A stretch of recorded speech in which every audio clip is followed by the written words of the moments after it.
नमस्कार, आप देख रहे हैं मैं भी भारत का न्यूज बुलेटिन आदिवासी डेली। मैं हूं अनीता और आज आपको बताएंगे लोकसभा में उठा वनवासी बनाम आदिवासी का मुद्दा, साथ ही महाराष्ट्र में एक फर्जी आदिवासी विधायक का किस्सा। आपको बताएंगे आंध्र प्रदेश में क्यों सड़कों पर उतरे आदिवासी और मैं भी भारत पोल में आदिवासियों की अपनी अलग पहचान पर होगी चर्चा। शुरुआत करते हैं हेडलाइंस के साथ। लोकसभा में उठा आदिवासी बनाम वनवासी का मुद्दा। ओडिशा के सांसद ने पूछा, पहले कौन आया, आदिवासी या हिंदू? महाराष्ट्र में फर्जी आदिवासी बनी विधायक, खतरे में सदस्यता। पेसा कानून को हुए 25 साल पूरे, आदिवासी स्वशासन का सपना रहा अधूरा। आंध्र प्रदेश में सड़क पर उतरे आदिवासी, पनबिजली परियोजना का विरोध। और अब खबरें विस्तार से। बुलेटिन की शुरुआत करते हैं बड़ी खबर से।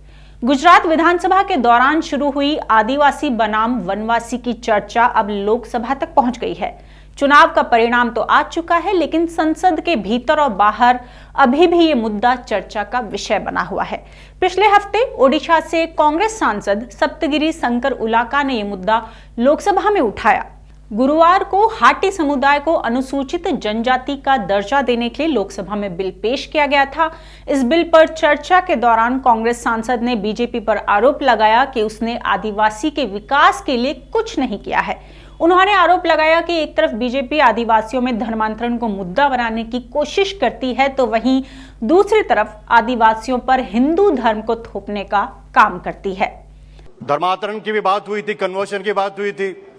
कुछ दिनों पहले कुछ मित्र आए थे मेरे पास, ये बोले थे कि जो इस्लाम क्रिश्चियनिटी में कन्वर्शन करेंगे उनको रिजर्वेशन हटा दो, लेकिन आदिवासी अगर हिंदू है तो रिजर्वेशन कंटिन्यू करो।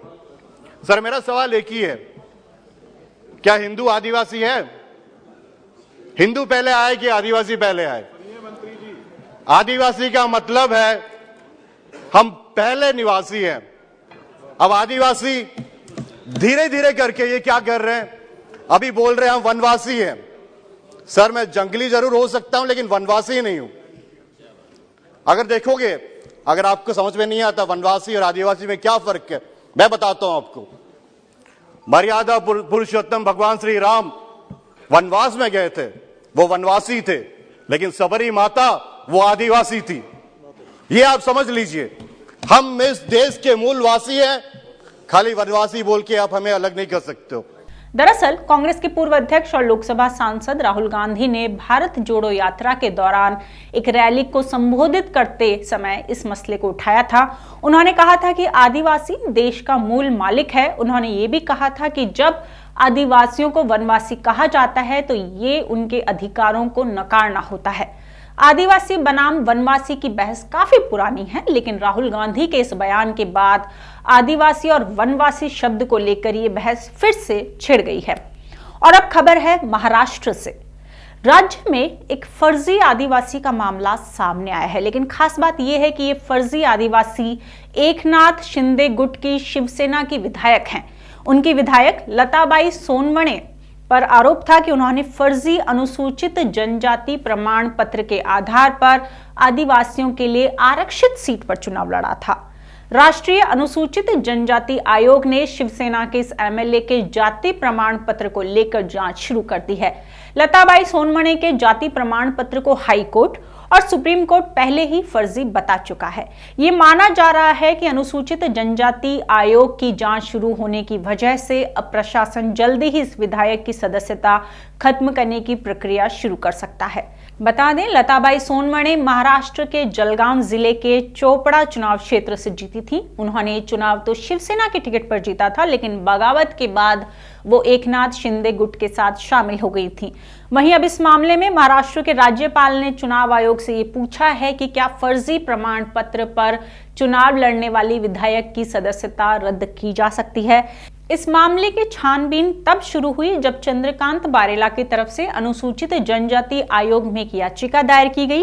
इस चुनाव में लताबाई सोनवणे ने चंद्रकांत बारेला को हरा दिया था। इसी साल नवंबर के महीने में बारेला ने शिकायत की थी कि कोर्ट द्वारा सोनमणि के कास्ट सर्टिफिकेट को फर्जी ठहराए जाने के बावजूद मौजूदा विधायक को सदन से डिस्क्वालीफाई नहीं किया गया है।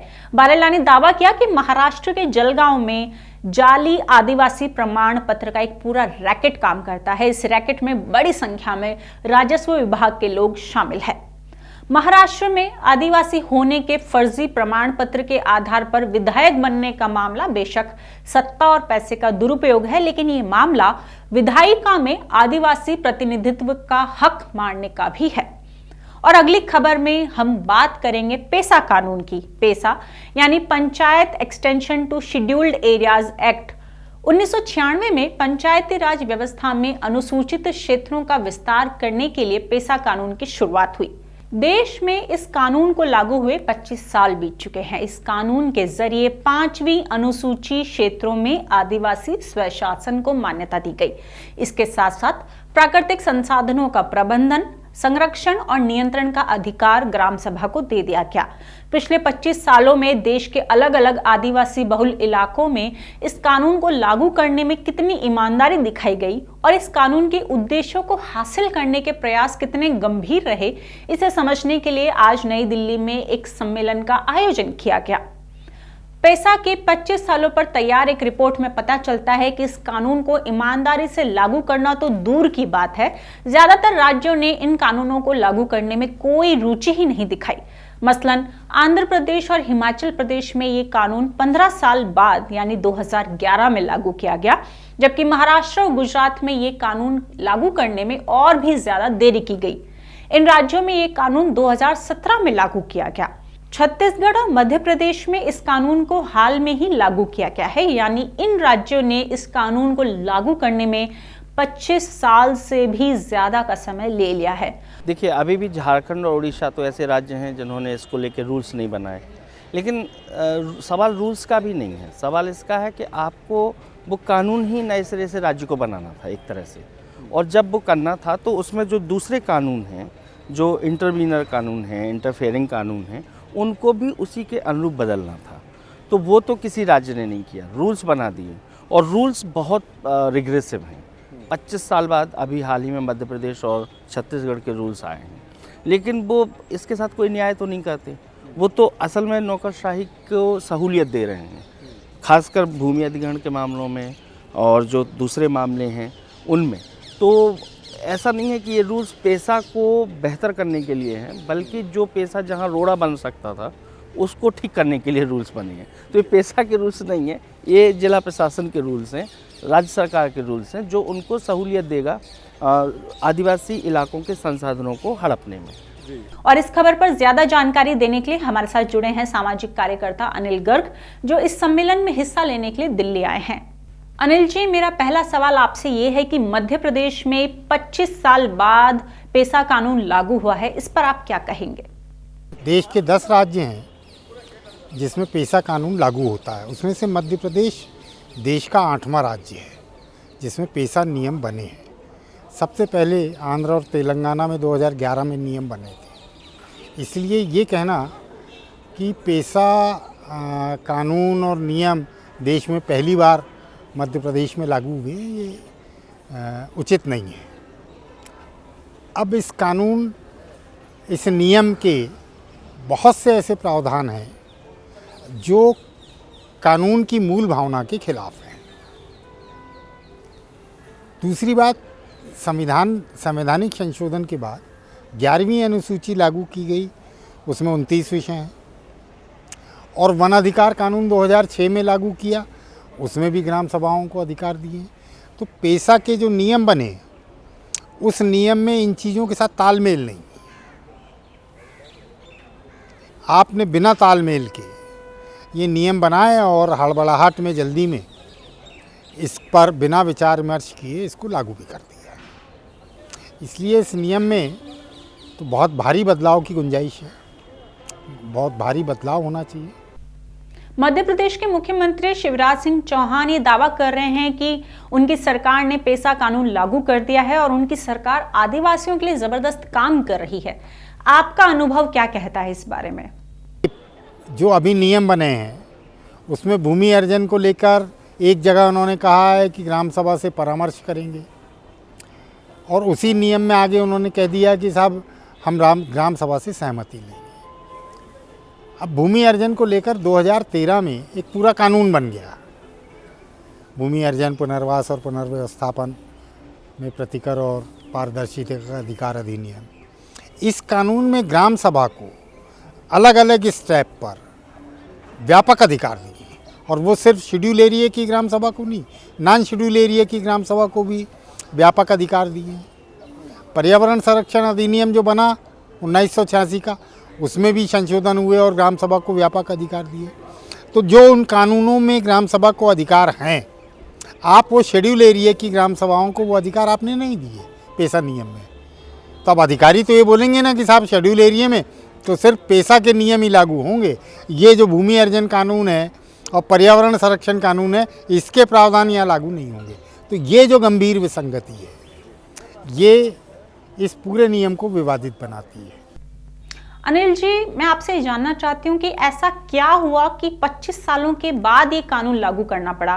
क्या किसी तरह का दबाव है, या फिर अगले साल राज्य में विधानसभा के चुनाव होने हैं तो चुनाव में हार के डर से कदम उठाया गया है? ये तो निश्चित रूप से तय है। पिछले चुनाव में भी आदिवासी क्षेत्रों में भाजपा को नुकसान हुआ, भारी नुकसान हुआ। अभी भी मध्य प्रदेश में आदिवासियों का जो युवा नेतृत्व है, गांव के भी युवा लड़के हैं, वो संगठित हो रहे हैं, संगठित भी हो रहे हैं, और इसको अगर मैं अपने शब्दों में कहूँ कि आक्रामक भी हो रहे हैं। वो अपने अधिकारों के प्रति, अपने जो उनको अधिकार प्राप्त हुए हैं अलग अलग कानूनों में, उनके प्रति बहुत ज़्यादा आक्रामक हो रहे हैं और संगठित भी हो रहे हैं। तो पिछले बार चुनाव में क्या मिला और उसके बाद जो परिस्थिति बदल रही है, इन सबको का आकलन करके ही हाबड़तोड़ तरीके से ये नियम बनाए गए, और इसीलिए कम समय में नियम बना के कम समय में लागू किया। तो मुझे नहीं लगता कि ये नियम से आदिवासी क्षेत्रों में ये बात अलग है कि बहुत अच्छा प्रचार प्रसार हो जाए तो बात दूसरी है, इससे कोई लाभ की स्थिति बन पाई। और अब खबर है आंध्र प्रदेश से।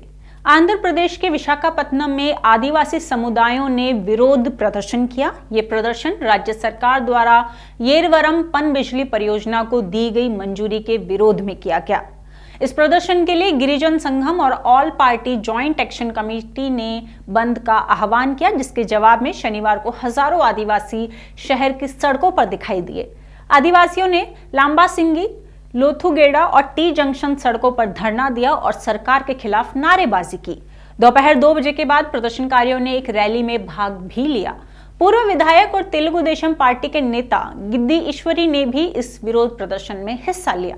गिरिजन संगम के अखिल भारतीय कार्यकारी सदस्य पी अपल्ला नरसा ने आरोप लगाया कि केंद्र और राज्य दोनों जगह आदिवासी विरोधी सरकारें काम कर रही हैं। उन्होंने बताया कि सरकार ने गिरिजन ग्राम सभाओं की सहमति नहीं ली और बिना किसी जनजातीय सलाहकार परिषद के प्रस्ताव के वो निर्णय ले रही है। उन्होंने कहा कि अगर ये परियोजना आती है तो लगभग 3000 एकड़ वन भूमि निजी व्यक्तियों को सौंप दी जाएगी और आदिवासियों का जीवन पहले जैसा नहीं रहेगा, क्योंकि सैकड़ों ग्रामीणों को विस्थापित होना पड़ेगा।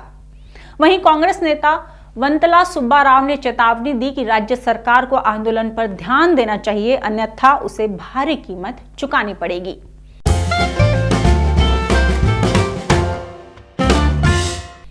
और अब बढ़ते हैं अपने दूसरे सेगमेंट की ओर, जहां बात करेंगे एमबीबी पोल की।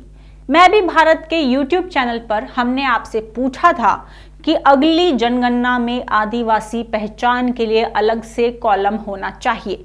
आपकी राय क्या है? इस सवाल के जवाब में 84% लोगों ने हाँ का ऑप्शन चुना, जबकि 13% लोगों ने इसका विरोध किया है। वहीं 3% लोगों ने पता नहीं का ऑप्शन चुना।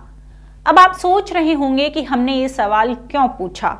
दरअसल पिछले कुछ समय से देश में आदिवासियों की पहचान को लेकर लगातार चर्चा हो रही है। 2023-2024 में देश में बड़े राज्यों और आम चुनाव होने हैं। ऐसे में सभी राजनीतिक दल आदिवासी लोगों को अपना वोट बैंक बनाने की कोशिश में लगे हैं। तो दूसरी तरफ देश के आदिवासी अपनी पहचान के लिए एकाएक जोर लगाते हुए दिख रहे हैं, मुखर हो रहे हैं। सरना धर्म संहिता की मांग और जनगणना में आदिवासियों के लिए एक अलग धर्म खंड यानी कॉलम की मांग को लेकर आदिवासी संगठन कई महीनों से देश के बड़े राज्यों में प्रदर्शन करते आ रहे हैं। 5 राज्यों झारखंड, बिहार, ओडिशा, असम और पश्चिम बंगाल में आदिवासियों ने मांग उठाई है। इस मांग को उठा रहे आदिवासी संगठनों का कहना है कि वे हिंदू, मुस्लिम या ईसाई नहीं हैं, बल्कि प्रकृति की पूजा करते हैं। बता दें, जनगणना रजिस्टर में धर्म का कॉलम होता है। इस कॉलम में अलग अलग धर्मों का अलग अलग कोड होता है, जैसे हिंदू धर्म का 1, मुस्लिम धर्म का 2, क्रिश्चियन धर्म का 3। ऐसे ही सरना धर्म के लिए भी कोड की मांग हो रही है। दरअसल ये सवाल इस समय इसलिए भी जायज लगता है क्योंकि संसद में आदिवासियों के धर्मांतरण का मुद्दा लगातार उठ रहा है। मध्य प्रदेश, छत्तीसगढ़ और झारखंड में इसे लेकर राजनीति भी तेज हुई है। लोकसभा में बीजेपी के सांसद निशिकांत दुबे ने मांग की थी कि केंद्र सरकार अन्य धर्मों में परिवर्तित होने वाले अनुसूचित जनजाति के सदस्यों को आरक्षण के लाभों से वंचित करने के लिए प्रावधान लाए। आपको बता दें, देश में करीब 11 करोड़ आदिवासी हैं, जिनमें से लगभग 50 लाख सरना धर्म को मानते हैं। भारत में सक्रिय हिंदू संगठन देश के तमाम आदिवासियों को हिंदू धर्म का ही हिस्सा कहते हैं, लेकिन आदिवासी इससे सहमत नहीं हैं। सरना धर्म के नेता मानते हैं कि हिंदू और ईसाई धर्म में धर्मांतरण के कारण उनका मत अस्तित्व के खतरे से जूझ रहा है, इसलिए उन्हें औपचारिक मान्यता मिलना उनके वजूद से जुड़ा है।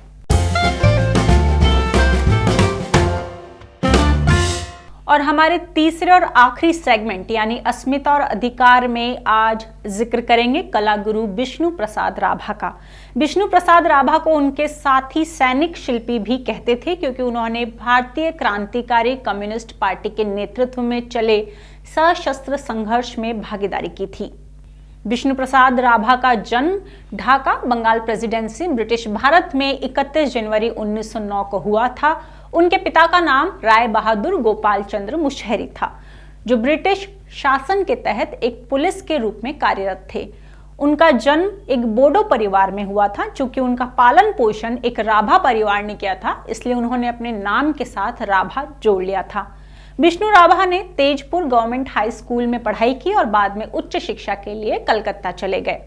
प्रारंभिक चरण से उन्होंने भारतीय स्वतंत्रता के संघर्ष में सक्रिय भूमिका निभाई।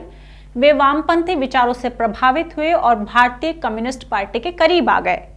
1951 में ज्योति प्रसाद अग्रवाल की मृत्यु के बाद वे इंडियन पीपुल्स थिएटर एसोसिएशन यानी इप्टा की असम शाखा के अध्यक्ष बने। उन्होंने किसानों के पक्ष में ब्रिटिश सरकार से प्राप्त 2500 बीघा भूमि की एक पुश्तैनी संपत्ति दान कर दी थी। उनका नारा था हाल जार माटी तार, जिसका अर्थ है जो खेती करते हैं उन्हें जमीन का मालिक होना चाहिए। वर्तमान में तेजपुर विश्वविद्यालय उनके द्वारा दान की गई भूमि पर खड़ा है। विष्णु प्रसाद एक स्थापित गायक थे। उन्होंने श्रीमंत शंकर देव के बोर गीत सीखे थे और इस शैली को आधुनिक समय के लिए एक नया महत्व दिया था। उनके द्वारा रचित 100 से भी ज्यादा गीत हैं। उनके गीतों को सामूहिक रूप से विष्णु राभा संगीत कहा जाता है। ये असमिया की एक नई शैली थी। उनके गीतों में प्रकृति की वंदना, औपनिवेशिक शासकों द्वारा किसान जनता का शोषण, चाय उद्योगों में श्रमिकों के विद्रोह आदि जैसे विविध विषयों को देखा जा सकता है। उनके गीत उनके क्रांतिकारी आदर्श और वास्तविक स्वतंत्रता के लिए देश के संघर्ष को भी दर्शाते हैं। उनके कुछ गीत आज भी बच्चों के बीच लोकप्रिय हैं और हमेशा रहेंगे। और ये था आज का हमारा आदिवासी डेली बुलेटिन। आप हमसे जुड़ने के लिए नीचे दिए गए व्हाट्सएप नंबर पर हमें मिस कॉल कर सकते हैं। साथ ही इस वीडियो को लाइक जरूर करें और हमारे मैं भी भारत यूट्यूब चैनल को सब्सक्राइब करना ना भूलें। अगर आप अपने कोई सुझाव हमें देना चाहते हैं तो कमेंट बॉक्स में जरूर लिखकर बताएं। धन्यवाद।